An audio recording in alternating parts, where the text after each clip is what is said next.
Israel Hamas യുദ്ധത്തിൻ്റെ ഭാഗമായി പതിയെയെങ്കിലും വാർത്തകളിൽ നിറഞ്ഞു നിൽക്കുന്ന ഒരു രാജ്യമാണ് ലെബനൻ എന്നത്. സംഘർഷ വഴികളിലെല്ലാം തന്നെ ലെബനനും നിറഞ്ഞു നിൽക്കുന്നുണ്ട്. ലെബനൻ എന്ന രാജ്യമാണോ ഈ പോരാട്ടങ്ങളിൽ എന്ന് ചോദിച്ചാൽ ആണെന്നും അല്ലെന്നും പറയേണ്ടതായ വലിയൊരു സവിശേഷ സാഹചര്യം കൂടി അവിടെ ഉണ്ടെന്ന് കാണാവുന്നതാണ്. അത്തരത്തിൽ മധ്യപൂർവ്വ ദേശത്ത് സവിശേഷതകളുടെ പേരിൽ പ്രത്യേക പ്രാധാന്യം നേടിയെടുത്തിട്ടുള്ള ഒരു രാജ്യം കൂടിയാണ് ലെബനൻ എന്ന് പറയാം. ഇവിടെയുള്ള ജനങ്ങൾ പൊതുവെ അറബി സംസ്കാരത്തിൻ്റെയും യൂറോപ്പിലെ പാശ്ചാത്യ സംസ്കാരത്തിൻ്റെയും ഒക്കെ സമ്മിശ്ര സ്വഭാവങ്ങൾ കാണിക്കുന്ന ഒരു മേഖല കൂടിയാണ്.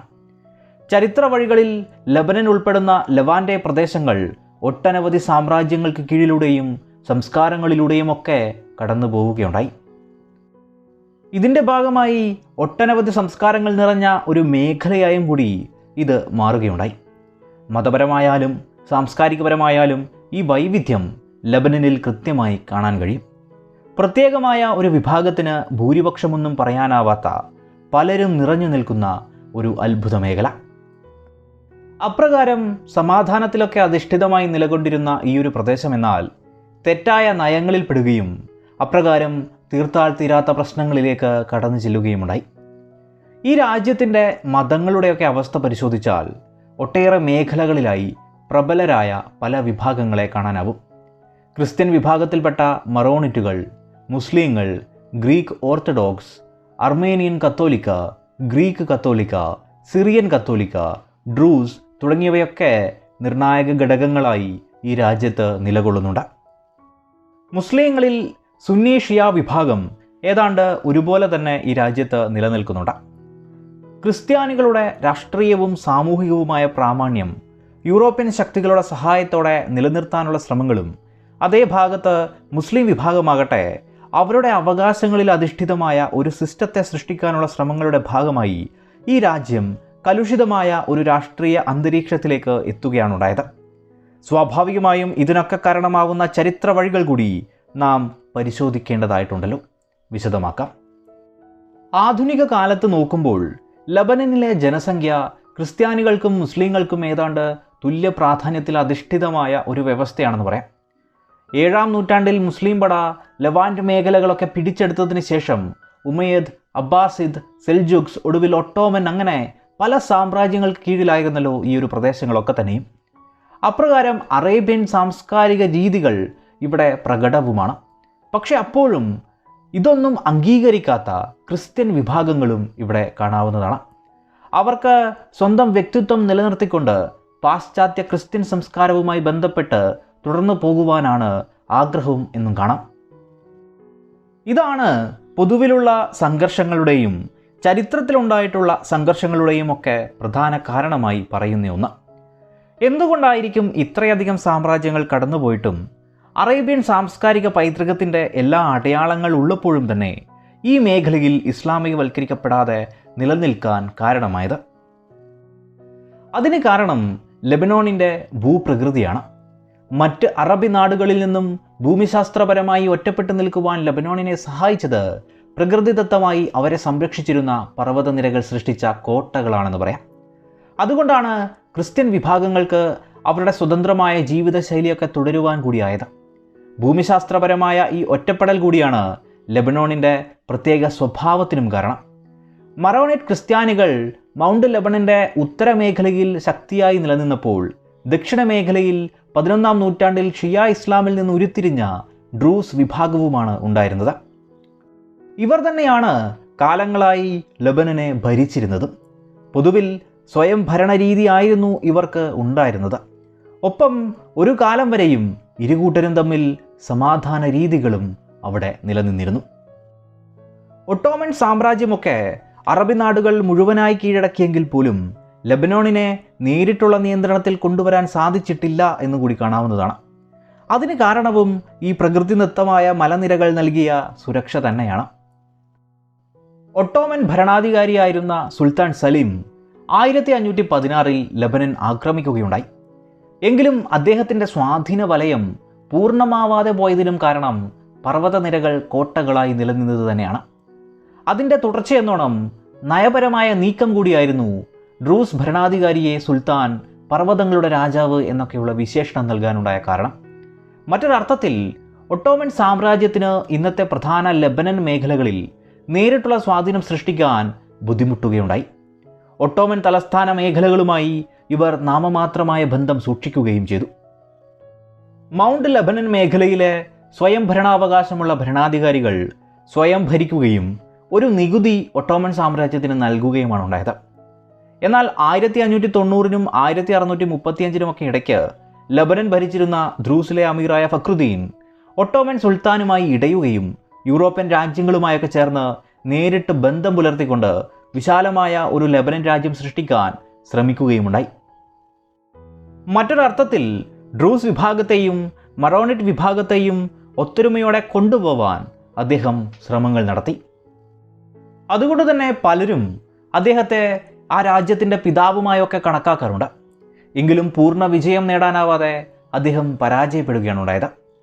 ഇതേ സമയം തന്നെ ലെബനോണിൻ്റെ ചരിത്രവുമായി ബന്ധപ്പെട്ട് യൂറോപ്യൻ ശക്തികൾക്കും നിർണായകമായ പങ്കുണ്ട്. ക്രിസ്തു മതത്തിൻ്റെ ഭാഗമായി ധാരാളം മിഷണറിമാർ മൗണ്ട് ലെബനൻ മേഖലകളിലും എത്തുകയും മറോണിറ്റ് വിഭാഗവുമായി ചേർന്ന് പ്രവർത്തിക്കുകയും ചെയ്തു. അപ്രകാരം ഇത് വർദ്ധിക്കുകയും റോമിലുണ്ടായിരുന്ന സെമിനാരിയിൽ ലെബനോണിൽ നിന്നും മറോണിറ്റ് വിഭാഗത്തിൽപ്പെട്ട വിദ്യാർത്ഥികളെ വൈദിക പഠനത്തിനായി അയക്കുകയുമുണ്ടായി. ഇത്തരത്തിൽ വന്നവർ യൂറോപ്യൻ രാജ്യങ്ങളും ലെബനോണും തമ്മിലുള്ള ബന്ധം കൂടുതൽ വർദ്ധിപ്പിക്കുകയാണ്. അതിലൂടെ പാശ്ചാത്യ സംസ്കാരവും ജീവിത രീതിയും മറ്റുമൊക്കെ ഇവിടേക്ക് കടന്നു വരികയും ചെയ്തു. ഇനി പ്രധാനപ്പെട്ട ഒരു കാര്യം കൂടിയുണ്ട്. 1649 ഫ്രാൻസിലെ ചക്രവർത്തിയായിരുന്ന ലൂയി 14 മറോണിറ്റ് വിഭാഗത്തിൽപ്പെട്ടവരെ ദത്തെടുക്കാനുള്ള ഒരു അവകാശം നൽകിക്കൊണ്ട് ഒട്ടോമൻ സുൽത്താൻ ഒരു നിയമം പാസാക്കുകയുണ്ടായി. അപ്രകാരമാണ് ഫ്രാൻസ് മറോണിറ്റ് മേഖലകളിൽ ഒരു നിർണായക ശക്തിയായി മാറാൻ ആരംഭിക്കുന്നത്. അവരെ സംരക്ഷിക്കുവാനുള്ള ചുമതലയും ഫ്രാൻസ് സ്വയം ഏറ്റെടുത്തു എന്ന് പറയാം. അപ്രകാരം ഫ്രാൻസിൻ്റെ നേതൃത്വത്തിൽ ലെബനനിലേക്ക് പണം ഒഴുകുകയാണ്. വിദ്യാഭ്യാസ സ്ഥാപനങ്ങളും ആതുരാലയങ്ങളും മറ്റ് സംവിധാനങ്ങളുമൊക്കെ സ്ഥാപിക്കപ്പെടുകയുമുണ്ടായി.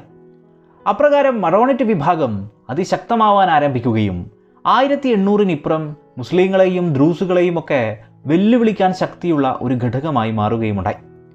1800-കൾക്കിപ്പുറം ഒട്ടോമൻ സാമ്രാജ്യം ക്ഷയിച്ചതും യൂറോപ്യൻ മേഖല ശക്തി ആർജിച്ചതും ഈ സാമൂഹിക മേഖലയിലടക്കം ഒരു വലിയ മാറ്റത്തിനും തുടക്കം കുറിച്ചു.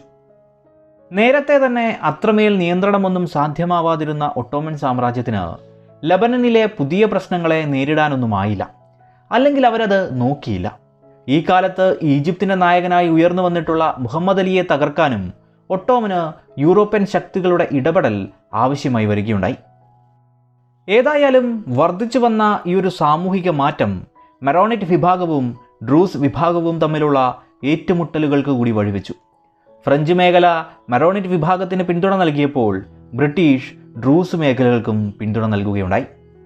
ഏതായാലും ഇത് ഉരുത്തിരിഞ്ഞുകൊണ്ട് 1860 വലിയൊരു കലാപ സാധ്യതയിലേക്ക് തന്നെ പോവുകയുണ്ടായി.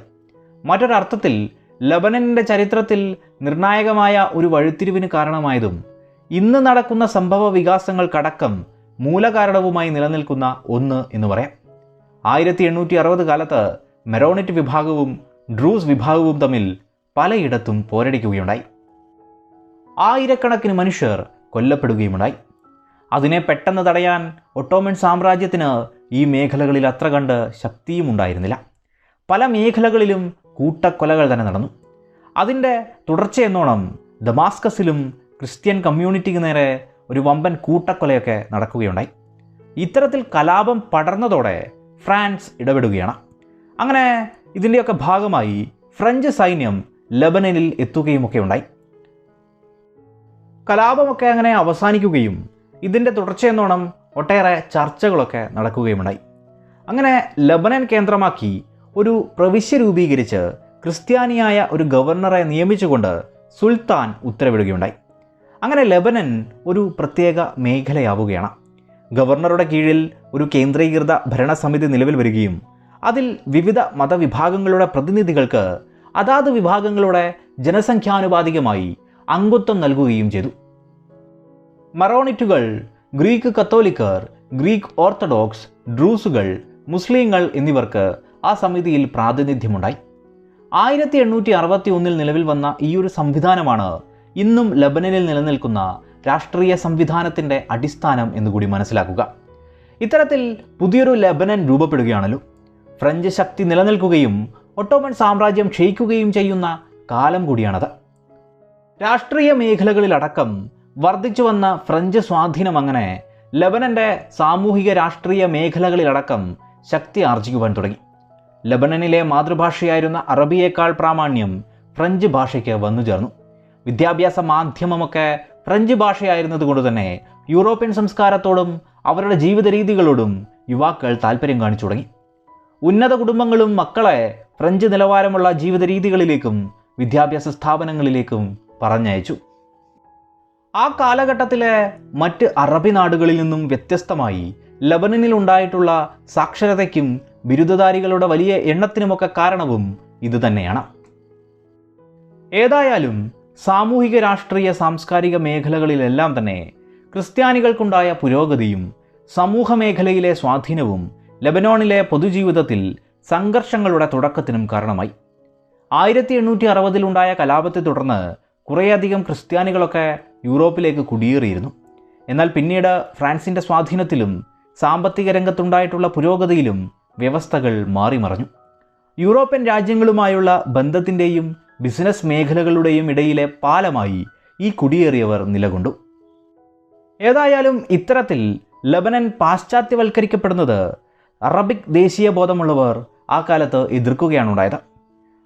മുസ്ലിം ജനവിഭാഗങ്ങളിലും യൂറോപ്യൻ വിദ്യാഭ്യാസത്തിൻ്റെയും മറ്റും സ്വാധീനമൊക്കെ വന്നിരുന്നെങ്കിലും അവർക്ക് അറേബ്യൻ പാരമ്പര്യത്തിൽ നിന്നും പൂർണ്ണമായും മാറുന്നതിനോട് യോജിപ്പുണ്ടായിരുന്നില്ല. മുസ്ലിം വിഭാഗത്തിൽ മിക്കവരും പാശ്ചാത്യ ലോകത്തിൻ്റെ പൂർണ്ണമായ വരവിനെ എതിർക്കുകയും ഒട്ടോമൻ സാമ്രാജ്യത്തിൻ്റെ ഭാഗമായി തന്നെ തുടരുവാനും ആഗ്രഹിച്ചു. എങ്കിലും ഒന്നാം ലോക മഹായുദ്ധമൊക്കെ ഉണ്ടായതിനെ തുടർന്ന് ലോകക്രമം തന്നെ മാറിമറിഞ്ഞല്ലോ. പ്രത്യേകിച്ച് മിഡിൽ ഈസ്റ്റ് മേഖലകളിലൊക്കെ വലിയ മാറ്റങ്ങൾക്ക് തന്നെ അത് കാരണമായി. ഈ സമയം ലെബനോണിൻ്റെ രാഷ്ട്രീയ ഭാവിയെക്കുറിച്ച് ചർച്ചകൾ ഉണ്ടാവുകയും 1919-ലുണ്ടായ കിങ് ക്രെയിൻ കമ്മീഷൻ നൽകിയ റിപ്പോർട്ടിൽ ലെബനോൻ ഒരു സ്വയം നിർണയാവകാശമുള്ള ഒരു രാജ്യമായി സിറിയയുടെ ഭാഗമായി തന്നെ തുടരുക എന്ന നിർദ്ദേശം വന്നു. സ്വാഭാവികമായും അതിനെ ക്രിസ്ത്യൻ മേഖല എതിർക്കുകയാണുണ്ടായത്. ക്രിസ്ത്യൻ മേഖലയെ തൃപ്തിപ്പെടുത്താനായി യൂറോപ്യൻ സൈന്യത്തെ നിലനിർത്താനും ലീഗ് ഓഫ് നേഷൻസിൻ്റെ നിയന്ത്രണം ഏർപ്പെടുത്തുക തുടങ്ങി പല നിർദ്ദേശങ്ങളെത്തി. ചുരുക്കിയാൽ ഫ്രാൻസിൻ്റെ അധീനതയിലേക്ക് ഈ മേഖല എത്തപ്പെടുകയാണുണ്ടായത്. അറബിക് ദേശീയ പ്രസ്ഥാനത്തെയൊക്കെ പരാജയപ്പെടുത്തിക്കൊണ്ട് ഫ്രഞ്ച് സ്വാധീനവും സംസ്കാരവും എല്ലാ കാലത്തും നിലനിൽക്കുന്ന ഒരു സംവിധാനം സൃഷ്ടിക്കുക എന്ന ലക്ഷ്യത്തോടെയായിരുന്നു ഫ്രാൻസ് അവിടെ നീക്കങ്ങൾ നടത്തിയത്. എന്നാൽ അതും ആത്യന്തികമായി പരാജയമായി മാറുകയാണുണ്ടായത്. വിദേശാധിപത്യത്തെ ക്രമേണ ജനങ്ങൾ ചോദ്യം ചെയ്യാനൊക്കെ ആരംഭിച്ചു. രണ്ടാം ലോക മഹായുദ്ധം കൂടി വന്നതോടെ ഫ്രാൻസും തകർന്നു. വിവിധ തരത്തിലുള്ള രാഷ്ട്രീയ പാർട്ടികൾ പ്രവർത്തിക്കുന്ന, എല്ലാതരം ചിന്താഗതിയിലുള്ള പാർട്ടികളും നിലകൊള്ളുന്ന ഒരു ലെബനനെ കൂടി നമുക്ക് കാണാനാവും. അറബി നാടുകളിൽ ജനാധിപത്യ സമ്പ്രദായമൊക്കെ ആദ്യമായി വിജയകരമായ രീതിയിൽ പരീക്ഷിക്കപ്പെട്ട ഒരു മേഖല കൂടിയാണ് ലെബനൻ എന്നും പറയാം. എന്നാൽ ജനസംഖ്യാനുപാതികമായി വ്യവസ്ഥകൾ സൃഷ്ടിക്കപ്പെട്ടിട്ടുള്ള ഒരു രാജ്യത്ത് അസന്തുലിതാവസ്ഥ ഉണ്ടാവാൻ അധിക സമയമൊന്നും വേണ്ടിയിരുന്നില്ല. അതിൻ്റെ തുടർച്ചയെന്നോണം 1975-90 കാലത്ത് ലെബനൻ തുറന്ന ആഭ്യന്തര യുദ്ധത്തിലേക്കും കടന്നു ചെല്ലുകയുണ്ടായി. രാജ്യം തന്നെ തകരുന്ന കാഴ്ചയും അവിടെ വന്നെത്തി. ഇസ്രയേൽ, പലസ്തീൻ അല്ലെങ്കിൽ ഹിസ്ബുള്ള പ്രശ്നമൊക്കെ എന്നു തീരുമെന്നറിയാതെ തുടരുകയാണല്ലോ. ആ സംഘർഷങ്ങളിൽ ലെബനനും പ്രശ്നങ്ങളെ നേരിട്ടുകൊണ്ട് മുന്നോട്ട് പോവുകയാണ്.